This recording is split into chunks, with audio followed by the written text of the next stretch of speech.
All right. So now we're at the point of COVID's here. So literally, we break up maybe a week before everything shuts down. I mean, everything. Like, there's nothing to do. All you can do is just sit in the house. And yeah, I live alone. I'm an only child, and it's just really my main family is my mother and I that live where I live. I do have friends. They don't live near me anymore.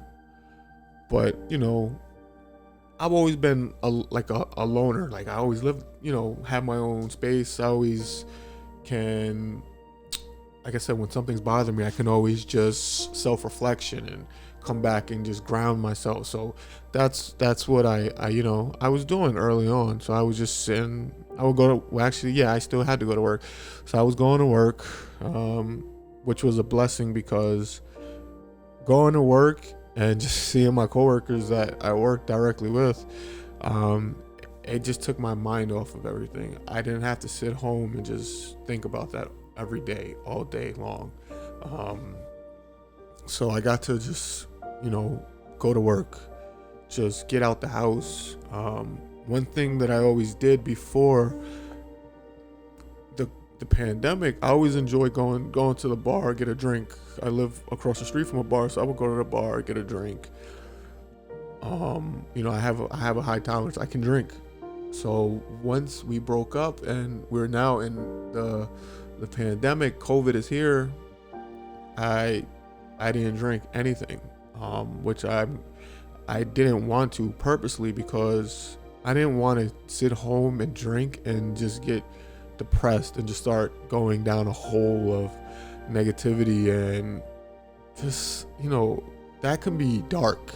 That can be a real dark place where it's not good to be alone home and drinking. So I didn't do that.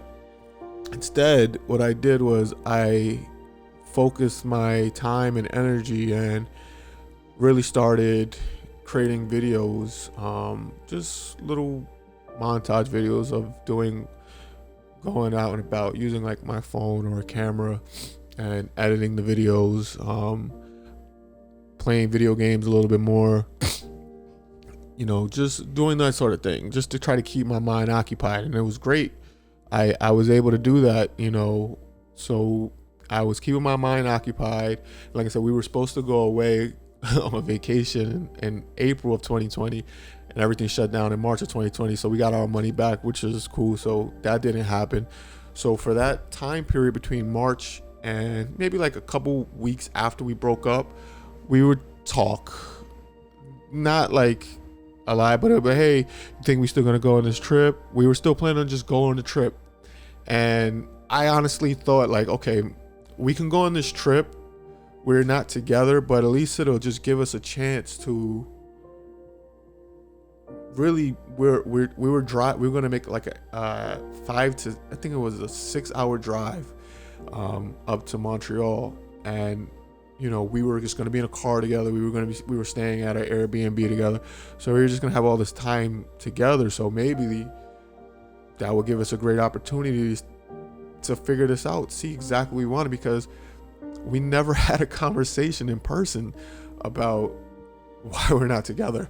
And that's another thing. I never felt like I ever got the proper clarity of like, why are we not together? Like sometimes, if you just feel like, oh, if you just say, yo, you're an asshole, or I just don't like you for whatever, but it was never really like that. It was almost more of like it's not you, it's me kind of thing. And I'm just like, that's more of like a fucking slap in the face than anything. It's like I don't like, give me a damn reason. Like I'd rather you tell me like you didn't like the way I talked to like this female, like you felt it was too flirtatious or something. Like I don't even care. Like, oh, I don't anything. Like you didn't like the fact that I didn't. I don't know, just something, but at least something that's more than oh, I just don't know what I want right now. It's not you per se. You're a good guy. And I always felt like, initially it was more like maybe her parents and like her sister and like her mom maybe were like kind of pressuring her a little bit to like want to get married and have kids and all these things, and she's a few years younger than me, so I understood that as well. So that's another reason why I was a little bit more standoffish and like, I want to give you your space and let you figure things out. So, you know, the trip to Montreal I thought would have been a great opportunity for us to just talk in person, you know, really, while we had a few weeks apart from each other. This would have gave us a nice chance to just talk, see what it is we wanted, you know. Because don't get me wrong, I do have different views on things. Like, there were terms we would talk and I'm like, okay, maybe I don't want this, but I was always willing to compromise. Like, she wanted to own a home, I didn't, but I wasn't against it if it was just, you know, we talked about it and I was like, listen, this is what you want, you know, I'm willing to work for this because I know it's something that matters to you. I wasn't totally against it, but if it was just me on my own by myself, I probably wouldn't have done it. So, you know, those sort of things I was always willing to try. All right, we're gonna fast forward.